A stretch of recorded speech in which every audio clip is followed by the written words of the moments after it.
What is going on, everybody? Welcome back to my channel. I'm Roxora, and it's time for everybody's favorite video segment where I just yap and yap and yap for like the whole video. I don't know if I love doing these videos. I don't know if people like them. It seems like, to a degree, people are resonated with it at times, depending on the topic. Obviously, don't love doing these kinds of things, especially when it's unstructured. Usually, I try to do these with like some kind of topic.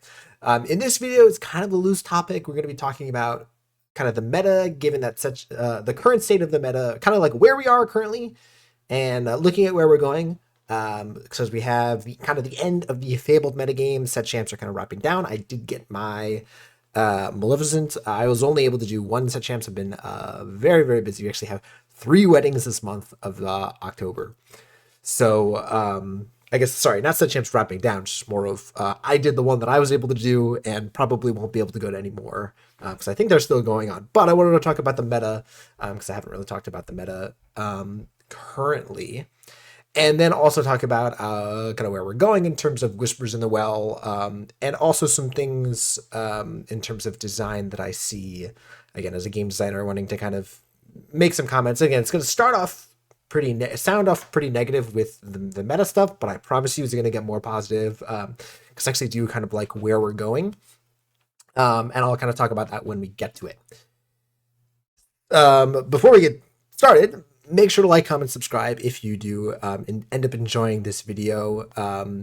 Because again, I play a ton of card games and I try to do my best to talk about everything. I don't do a lot of lore kind of gameplay. At least I don't at the moment. Again, if everyone really loves the lore kind of stuff and is a ton of my viewers are lore kind of people, again, I'd be happy to do it. But so far that has not been the case. But it is interesting still to kind of catch up people on where the game's at. I know some people have been kind of getting in and out of Lorcana, given the volatility of just kind of the game's popularity, especially, and kind of talking about that since rotation.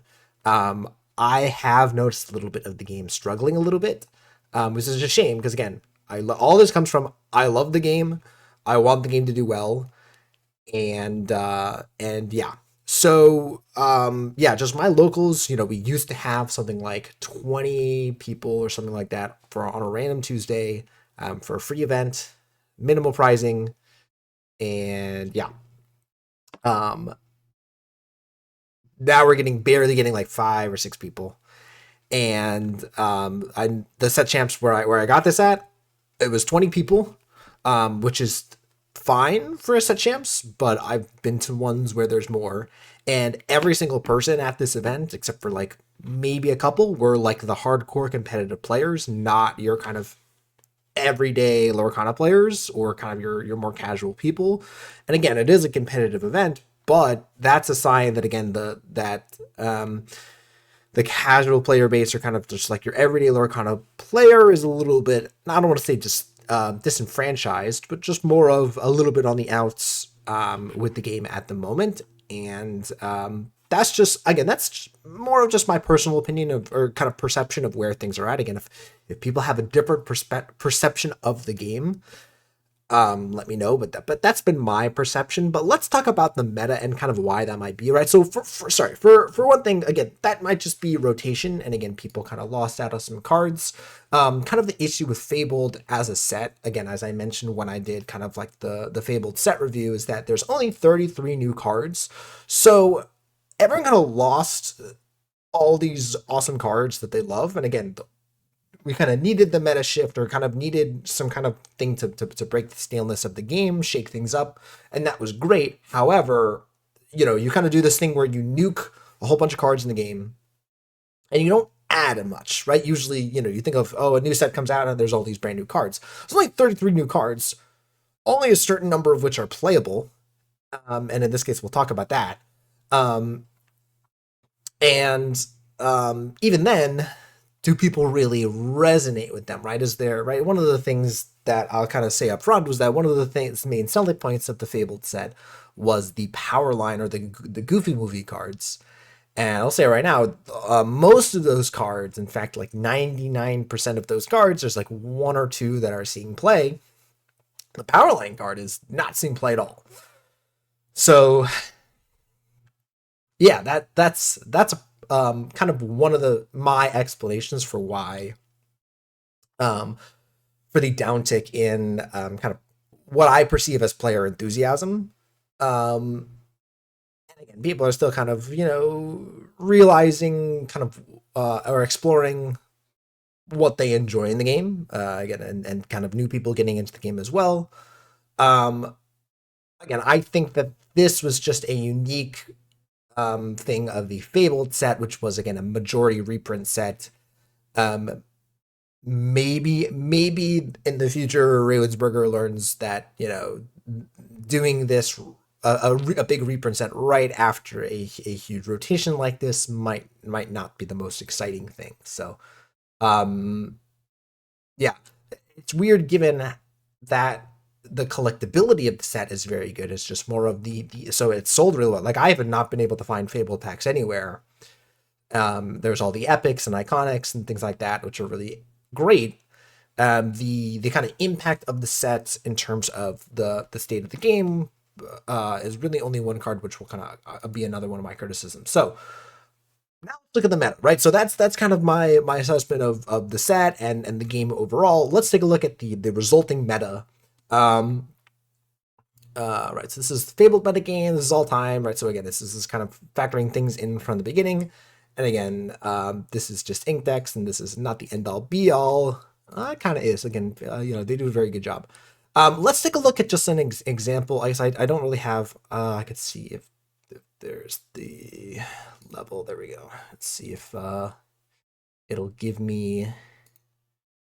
Trying to find um, the winning deck list from the DLC. Let me see if it'll give me relevance. There we go.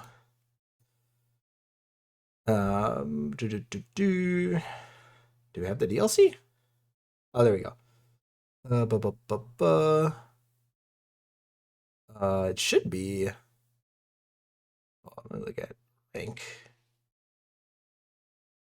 There we go. That might be better. Where's the DLC? I apologize. I'm not able to find it because I know.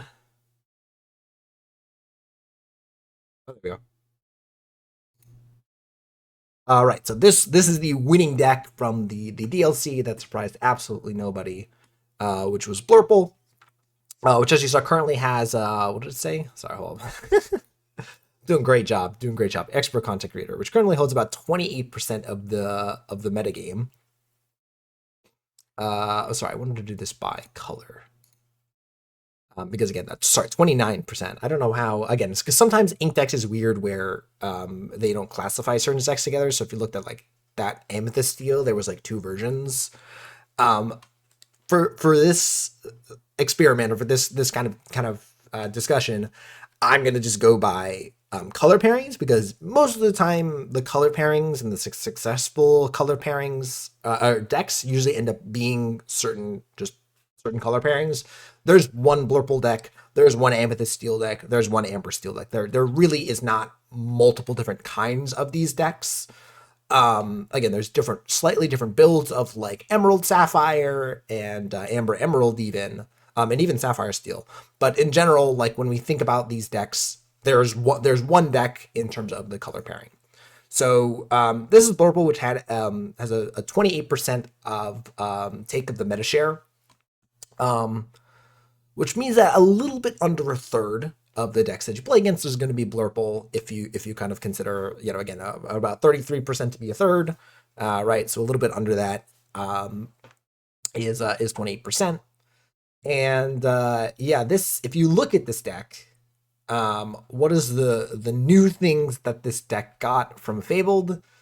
It is literally just Dumbo, where it is literally just Dumbo, which is the most expensive and probably most impactful card from the set. Again, I kind of look at this card and I'm like, they removed friends on the other side. They removed a lot of, kind of aggressive things, or sorry, kind of the cheap aggressive characters like like Piglet, that kind of stop the hyper aggro, and yet they print this card that kind of can take over the game. Oh, sorry, they don't reprint Diablo. Again, it's not saying they should have reprinted Diablo, but they remove something like Diablo, and then they put something like this in the game that similarly takes over the game if left unchecked. And yeah, this card's nuts. Um, yeah, and so it also is just kind of interesting of how there always ends up being like one legendary in each set that is kind of just the chase, right? Think back to set one with Rapunzel. You had the Sad Beast from set two. I'm trying to think of like set three or four or whatever. I mean, you had like Diablo, obviously. Um, you have Dumbo from this set. You have like Maui Shark from set seven, right? I forget about set eight. I don't remember all these different things, but you know what I'm saying. Of like in every set, there's that one legendary that's just like insanely more valuable than the rest, both gameplay wise and money wise. And yeah, it's really interesting that like the set was kind of advertised as the Goofy movie set, and again, it had Dumbo cards in it as well. But this is kind of what people are going to remember the set for, not Powerline, unfortunately. So that being said, like why is this deck so good? It's because again, rotation hurt a lot of decks and seemed to not affect Blurple in any way, shape, or form. They reprinted Hades and they reprinted Elsa. And so these are just like two very large top ends, as well as they reprinted or sorry, they what did not rotate was Sail the Azurite Sea and Tipo. So at my set champs, I was kind of asking people, I was like, what is what's if Blurple is problematic, which no one is saying that. I am not saying that. I'm not saying, wow, Blurple's way too good, we got to ban it immediately. More of, let's say the next set comes out, nothing changes. What is even the card that you determine is the problem in this deck? Some people actually said it's Tipo and Sail, like, or at least Tipo in that matter. Sail is, I guess, a little bit more of a slower card, and not that it's less consistent, but it's more of Tipo being able to to put uninkable cards in the inkwell, as well as just being a body that can quest or can get buffed by Basil, and things like that is really powerful. So yeah, like so some people have said like they would rather play Tipo than Sail, and they think that Tipo is probably the most powerful card in this deck, which is crazy to say. Again, it's such an unassuming card. But yeah, it's really unclear exactly like what can be done to kind of limit the power of this deck. As again, if it's able to stifle aggro enough, there's just not much that you can do. Again, I played, so here's the deck that I play. This is actually not the 1-for-1 deck, but this is very similar to what I played, and this is probably the changes or the version of the deck that I would play of Amethyst Steel going forward. This deck just can't be Blurple. Not that it can't, it's just that it's so difficult and it's so unlikely. So you notice I have Cobras and White Roses just to try to scrape over the finish line, because it's just so difficult to just beat this deck if the game goes long and they're able to stifle your aggro.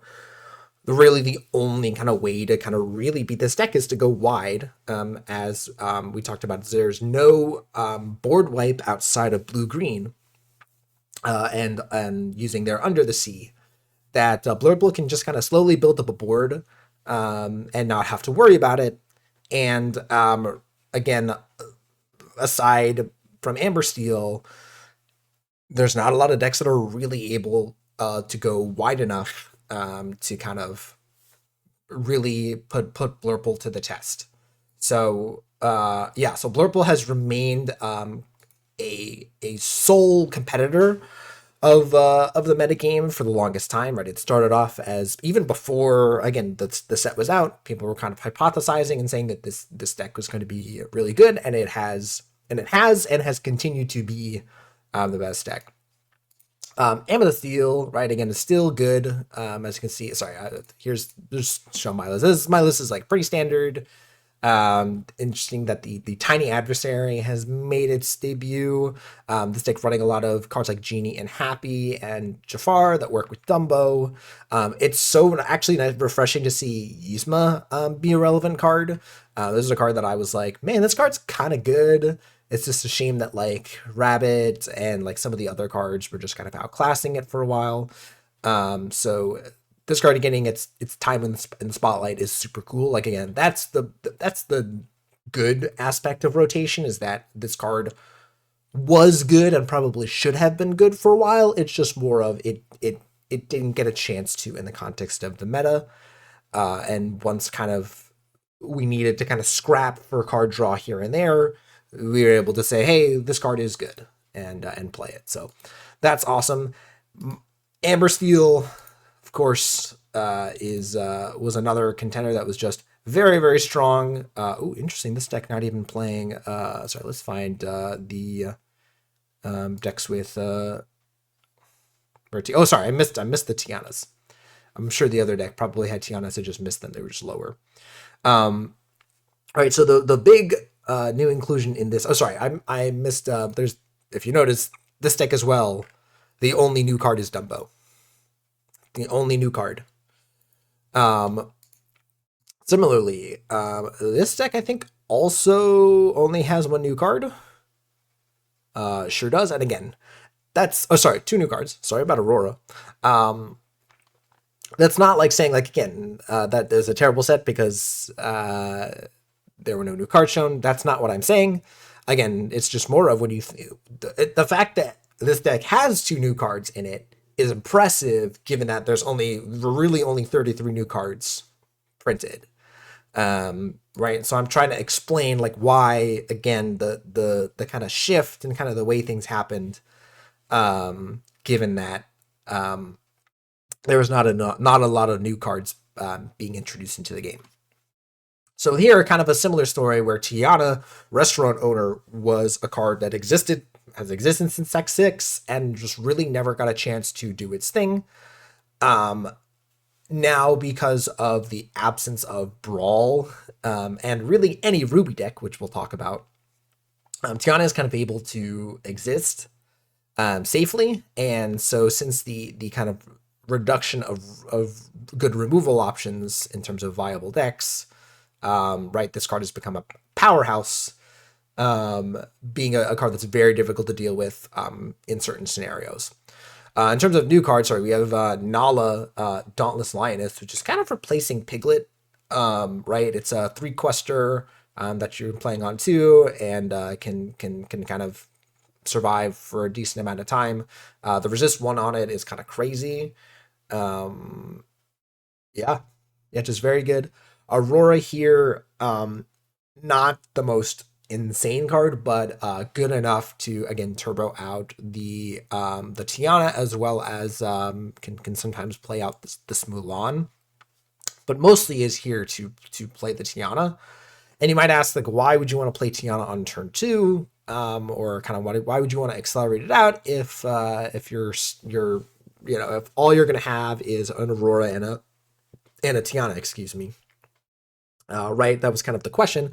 The answer is that you can do that, and then you can just not quest with your Tiana, play out some more characters until you're prepared to eventually quest out. And again, this is all because Be Prepared and is gone, and there's no good board wipe. The best board wipe is against blue-green. If you're not playing against blue-green, you kind of just get to set up your board and wait for your time, and there's not really much that your opponent can do about that because of their limited removal options. Again, if you look at Blurple, their options are like Elsa, Hades, and Into the Unknown. Into the Unknown only works if your characters are exerted. So those things like are very heavily limiting the interaction that you can do. If you notice in this deck, really the only removal is Strength, and that's it.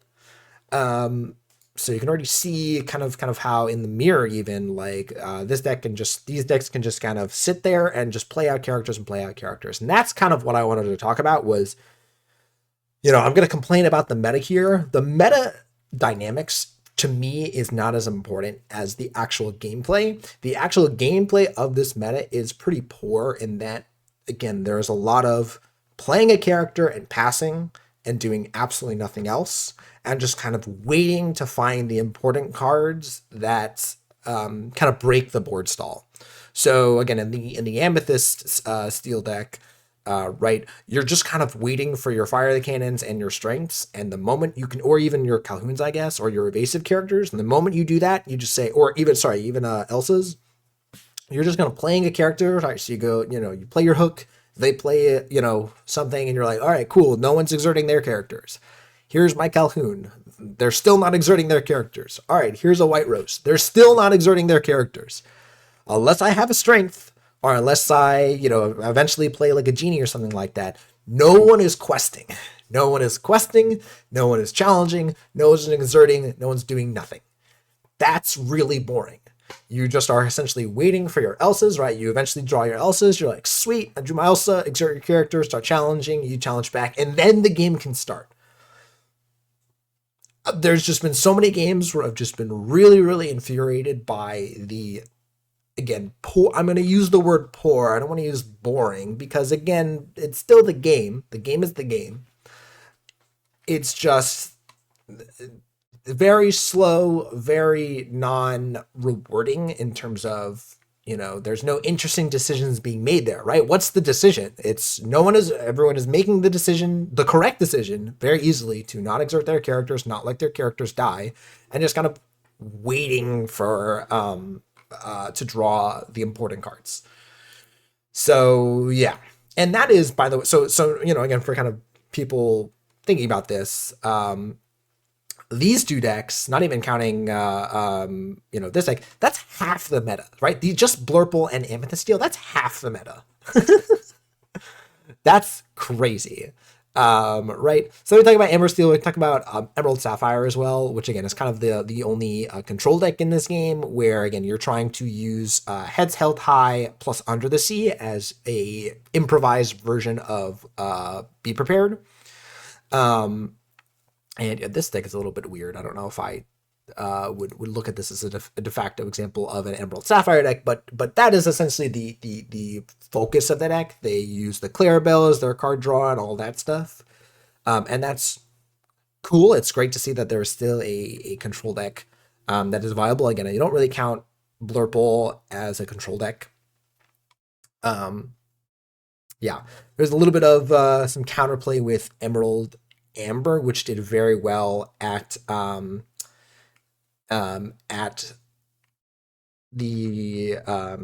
DLC, excuse me, right, where they had a very good that's not the deck that I'm thinking of. Chroma Dogs is kind of the example where they have Emerald Chromacon, and then they just kind of go wide, and it's very difficult for Blurple to really make headway against this kind of deck where they kind of need to keep their characters in play in order to control the board, but if they're challenging, their characters get bounced. And then also, in the mirror, you can use Under the Sea as kind of the meta breaker where you just wipe out your opponent's aggression and boom. So this deck was kind of built as a counter to Blurple. But again, even as you can see here, its representation in the metagame has remained low. And again, that's really only because its only great matchup is Blurple, and its matchup into everything else is kind of only okay.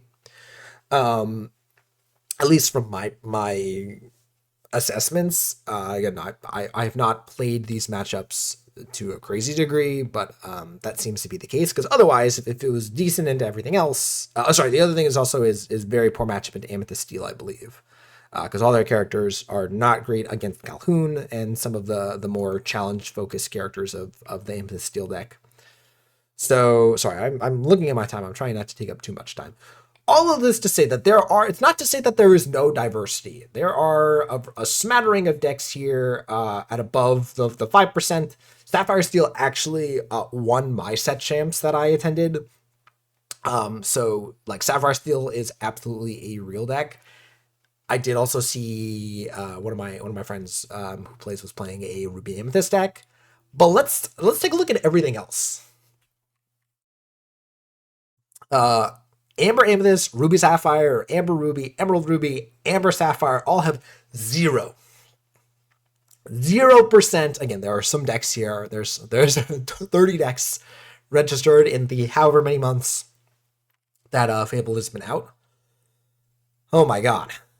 Like less than a percent there in terms of representation. Ruby and Emerald Amethyst and Emerald Steel also barely represented. So if you notice, it's all the Ruby decks. Besides Ruby Amethyst and Ruby Steel, which again, 1% I don't really count as good enough.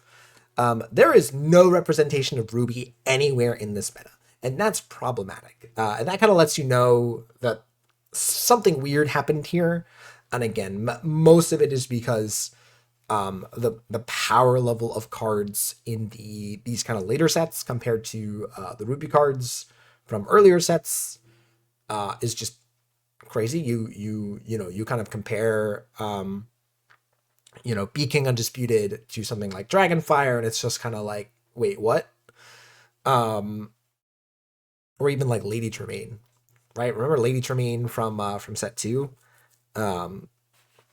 Where's that? So yeah, there's just kind of no direction and no kind of support for Ruby. So that's one of the things that we're kind of looking at. All of this summarized to say, and again, I'm not being negative for the sake of being negative. This meta was not good. Let's just call it like it is. Like, the meta was not good, and that's okay. I know some people, I've seen like people on like the streams and some of the commentators, saying, oh, people are calling the meta bad. Don't call the meta bad. Like, here, like, there's some room for ingenuity, and then the ingenuity doesn't happen. It's okay to call the meta bad. Again, this was just I think a transition time or period for the game. I am optimistic given what I see in the next set, but there are some caveats that I'll kind of talk about. So yeah, the big glaring thing is the absence of Ruby and just also the dominance of both Amethyst Sapphire and Amethyst Steel, as well as, again, just the gameplay issues of we're just kind of sitting there waiting to draw the important cards, and when we draw. So sorry. The other thing I was going to mention real quick was also just the kind of power a dichotomy between the power levels of just some of the cards here.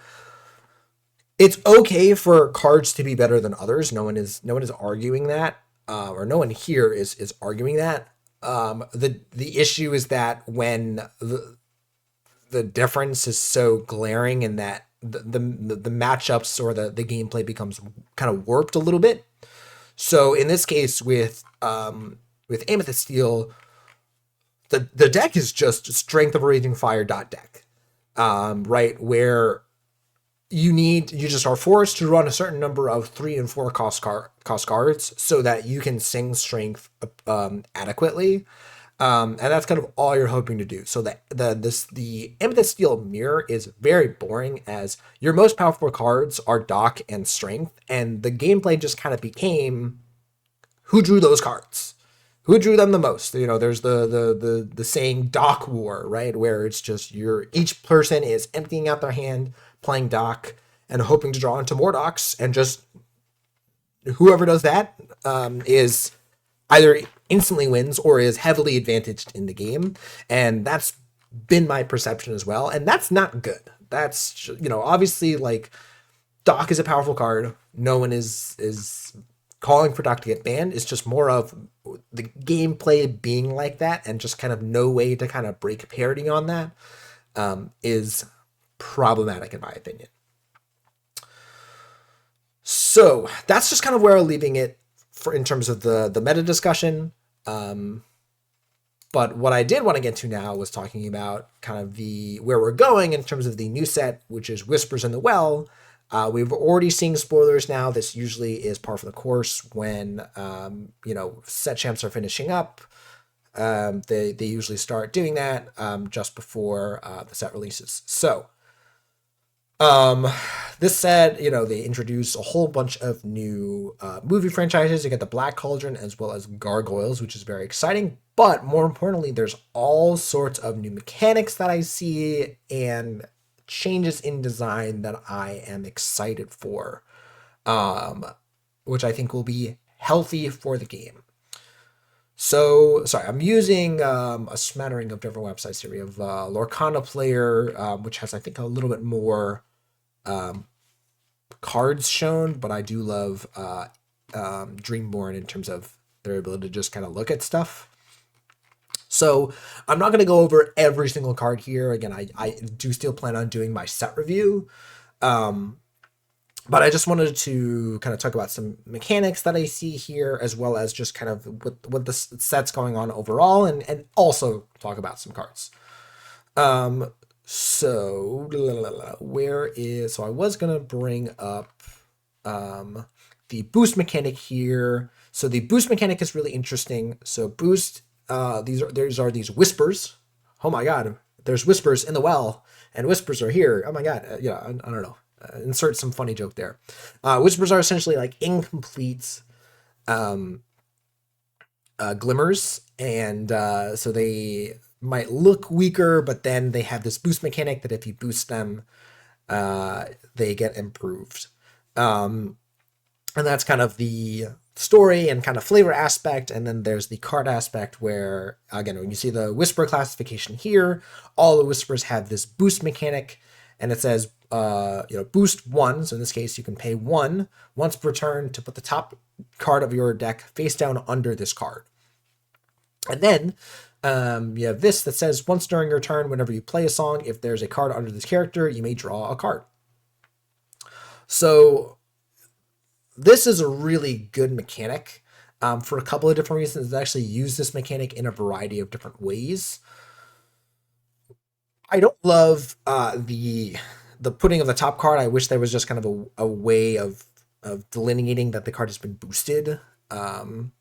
But maybe also there's extra mechanics. So the one thing is that kind of like with shifting, if that card were to go somewhere else, if this aerial here were to go somewhere other than the field, that card follows it. So if that card goes to the discard, you get to see what the card is in the discard, and now it's in your discard. If the card gets bounced, the card underneath it goes with it to your hand. So if there's any kind of mana mim or kind of self bounce synergies, that's something that can be done. Or maybe your opponent is playing Emerald and they don't really want to play Mother Knows Best on this. Could be interesting. And then also if there is any card that cares about, if it's put in the inkwell, it puts both cards in the inkwell.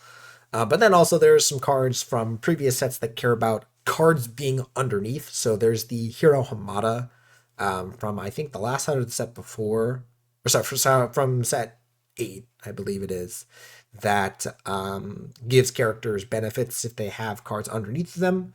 So that would work for the boost mechanic. It's good to see that there's some coherence there in terms of this boost cards don't just work with boost, and shift cards don't just work with shift cards. Right, the boost and shift mechanics can potentially work together or kind of behave in a similar way, which is good. So so this essentially is you have a slightly understated character, right? 4 cost, 3/4, quest for 2 is not outstanding. It's pretty mid, if not par for the course. However, on a later turn, you can pay 1 and you can gain this extra benefit. And as we've seen, there's some boost 1, there's some boost 2 and boost 3s, and obviously the boost 1s are the easiest. It's really easy to kind of flex the paying 1 into a turn, whereas paying 2 or paying 3 is a little bit more of an ask. And there's other cards like this Scrooge here that use the boost mechanic, right? So if you play Scrooge and then you play a card with boost, it kind of boosts it automatically for you, which is nice. So that's pretty cool. So already the way that this boost mechanic is worded shows that the design is improving. Because there's a couple of things here. So for example, here's this Gaston. This Gaston is a 2 cost 3/3. Which is above stats even. Again, the boost 2 is a little bit more harder to enable, but it says when it quests, if there's a card under him, Chosen opposing can challenge and must quest if able during their turn. So this is a nice little kind of boost to the character if you're able to find a way to boost it, or if you don't have anything to play on turn 3. So this is very into like this design works really well because they're able to kind of, the big thing with design that a lot of developers talk about is I forget if they use notches or not the word levers. What's the word?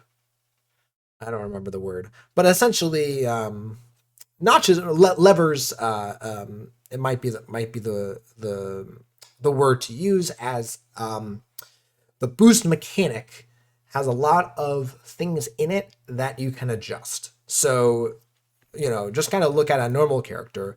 The things that you can adjust on this character, right? You have the ink ability, you have the cost, the strength, the willpower, the quest value, and then the ability. It kind of depends because you have to figure out if you want the card to be a certain way, but presumably you can say, okay, that's something you can change about the card, right? So with these whisper cards, there's a whole bunch of extra levers that you can kind of adjust with this card, right? So again, you have all the same things that you had before, but now you have the boost cost, right? You have the boost amount that it costs to put a card underneath, as well as how strong is the boost effect that you put underneath of it. So very, very cool. Kind of on that note, I'm trying to look for, again, there's some boost cards like this Simba. I was trying to find other ones because this Simba kind of sucks. I guess this Scar is a good example. I was kind of excited for this Scar. Not everyone else seems to be excited for it, but 5 cost, 6/5/2, boost 2. Whenever you put a card under this character, chosen opposing character gets -5 strength this turn. So this is something that I've been kind of thinking that Lorcana kind of needs, which is activated abilities, putting more on cards. And again, this is templated with the boost mechanic, but this is essentially just pay 2 ink to give a character -5 strength once per turn, right?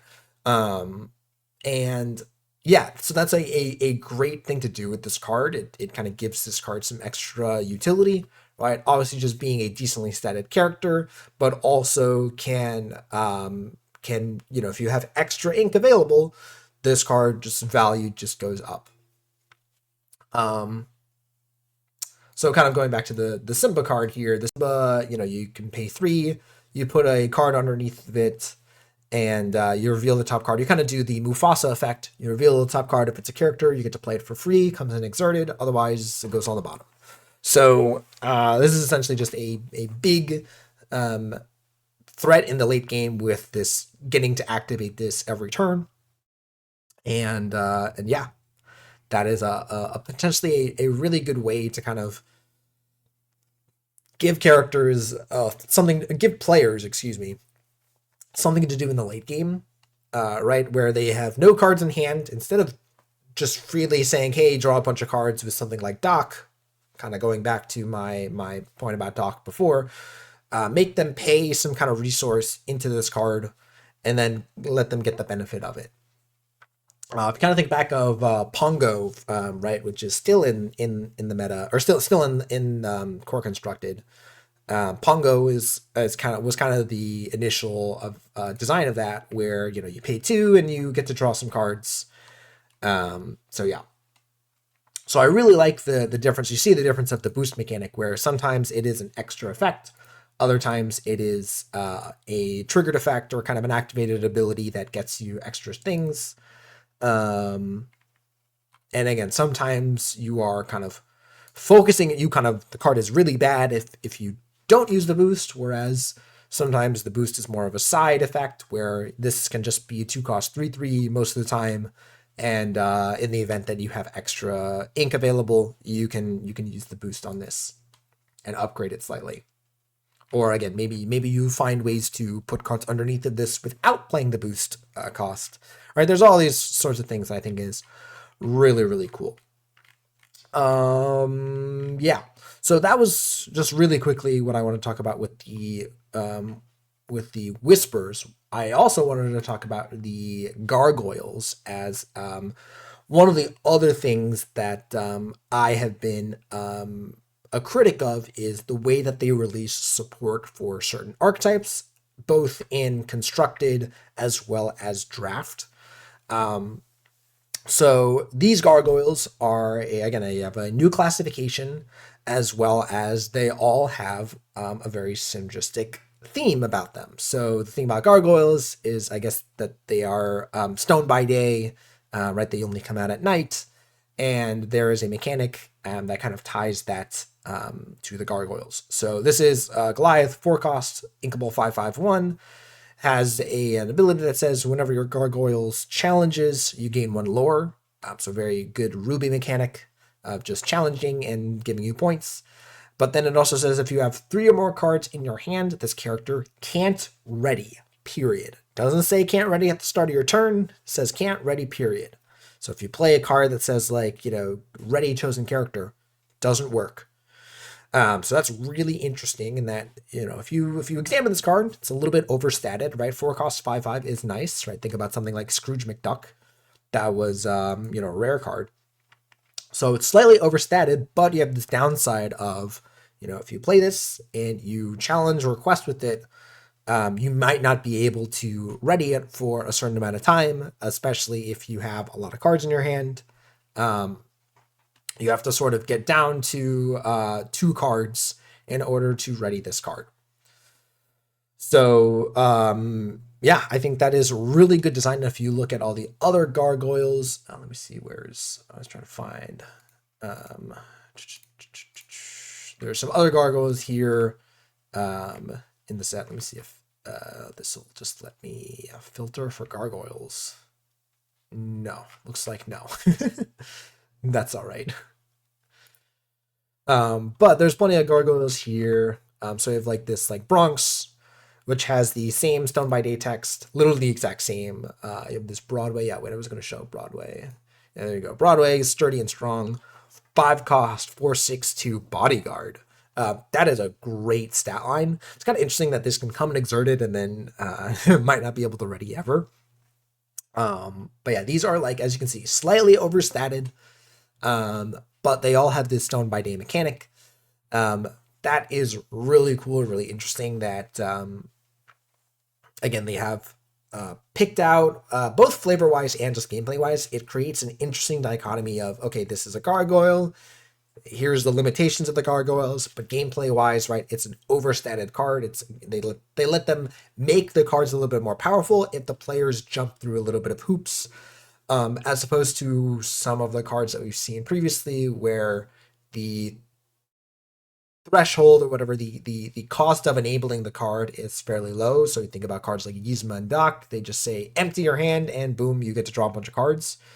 Right here, it's the same deal of they benefit you for emptying them out, but you kind of get to play them beforehand, and there might be some other shenanigans that you can pull with these cards, right? They are still in play, right? So you can think about also this, where'd he go? Bronx, right?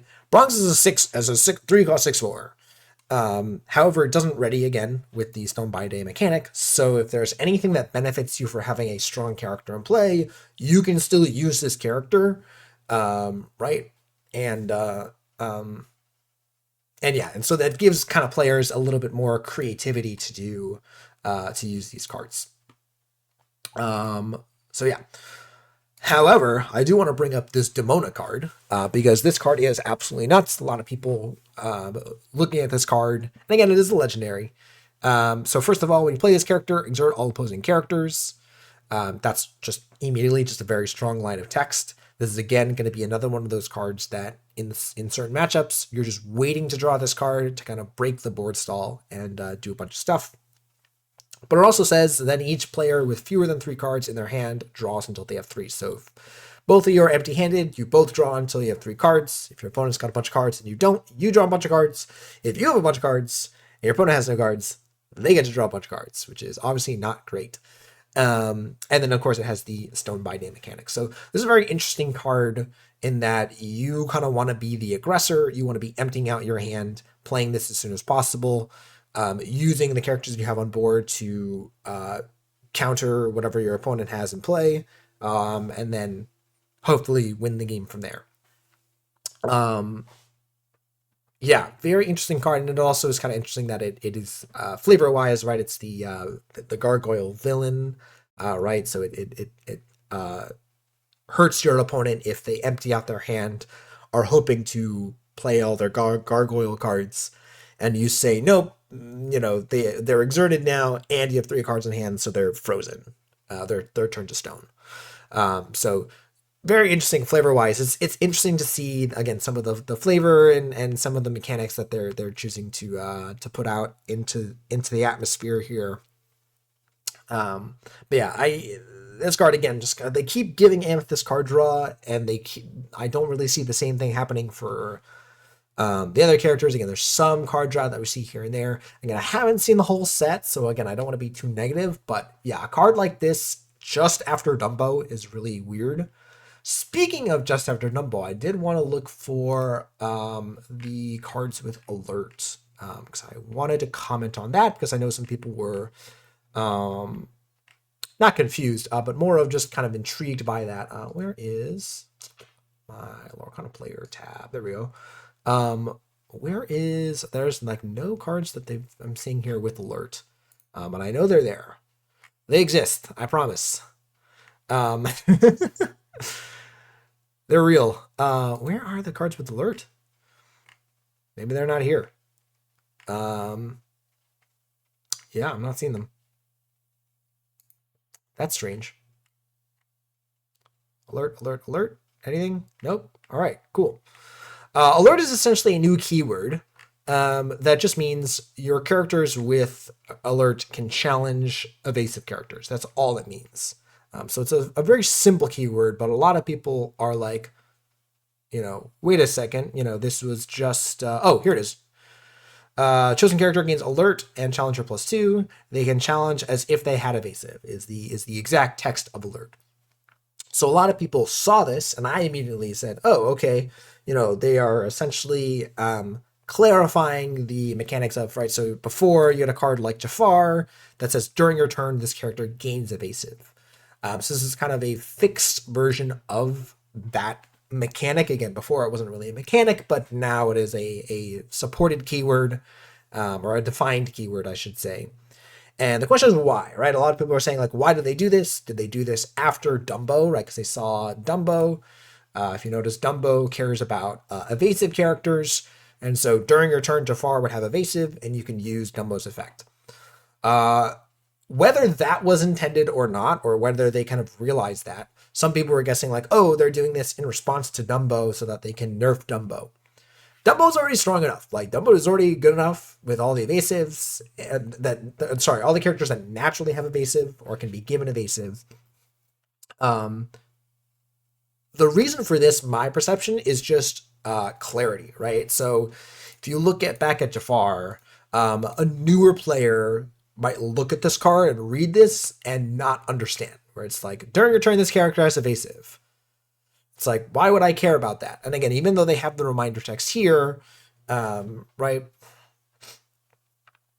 It's not always like super clear, right? Even on this happy, right? So, but more of just kind of why give them evasive? Why not just say you can challenge evasives, right? Kind of removing all this extra text and just kind of putting what's in the parentheses as the text of the card. So that to me makes a lot of sense. You can also see it here on this Judy Hopps as well. So yeah.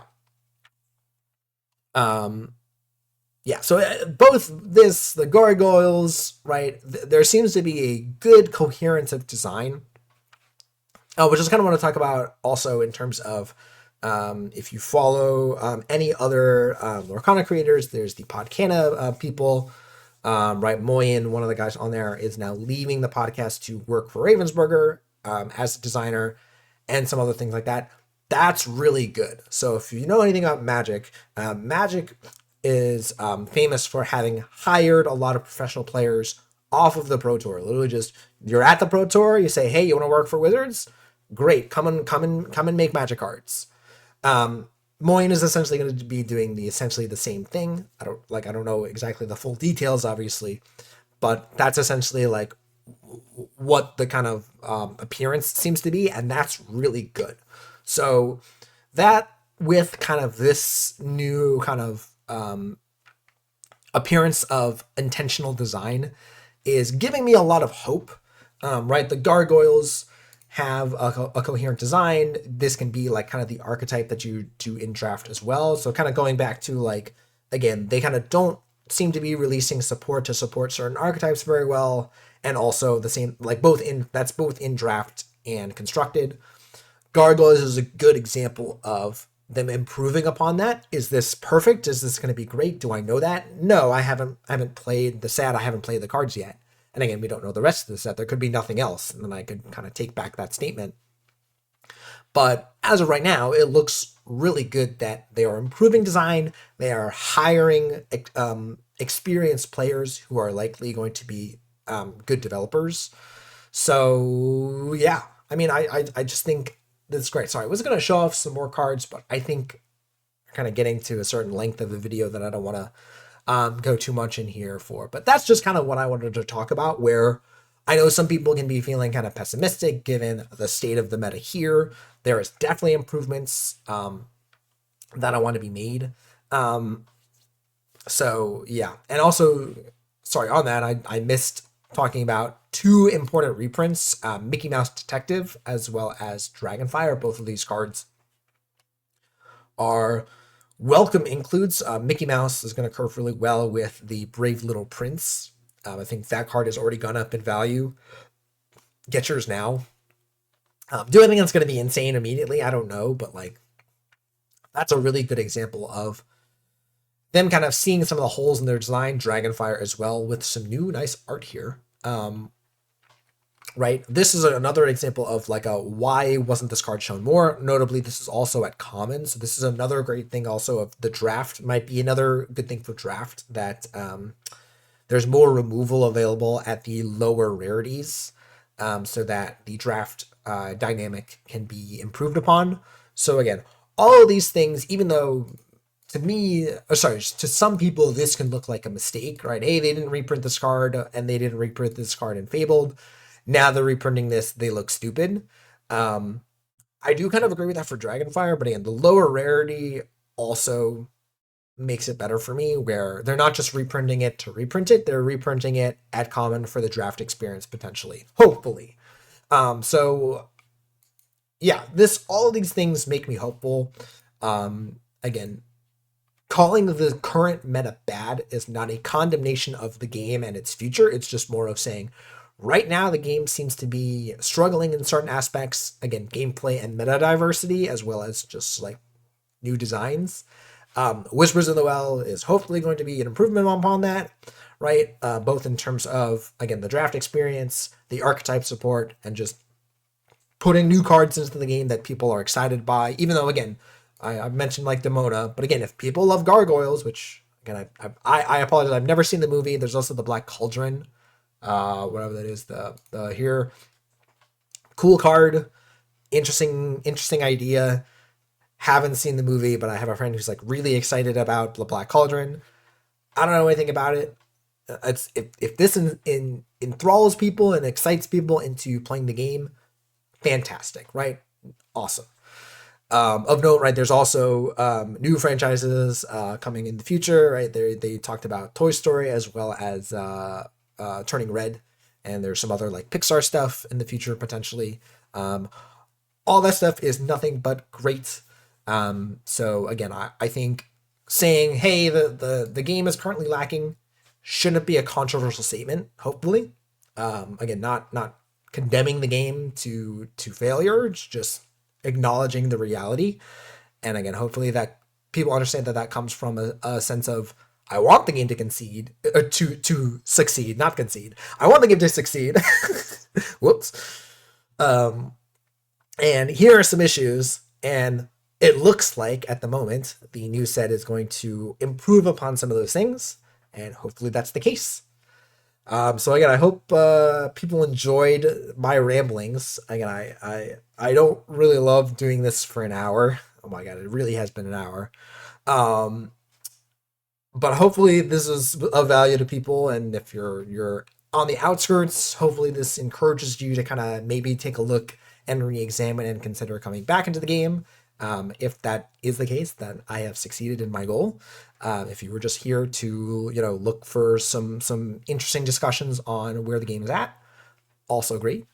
Um, yeah, if you enjoyed, remember to like, comment, subscribe. Again, I we'll be doing a full review of the entire set eventually. I didn't want to like do my whole like grading scale and analyze the cards fully. Just kind of wanted to show some cards, talk about the design, and again, I believe I have succeeded in that. So yeah, if you are looking for some card analyses, God, I've lost the plot of the set, the upcoming set. Make sure to hit that subscribe button. All right, that's gonna do it for me, guys. I will see you in the next video.